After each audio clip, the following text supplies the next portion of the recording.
Jak ściągnąłem na 4. wtrysku kostkę, to zdech. Czekaj. Czekaj.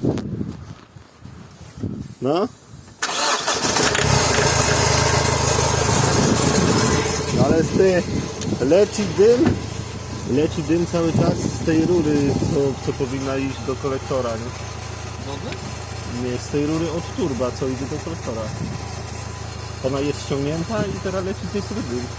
I jest urwane albo coś. z tej miarki też leci dym od oleju.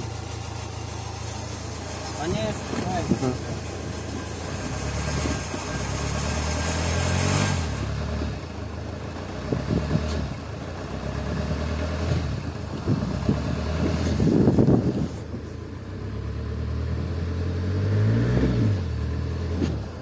Kręć go trochę.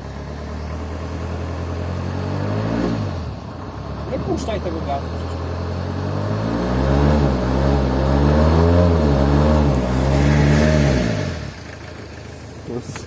Ale z tyłu jest zadyma na niebieskie strój.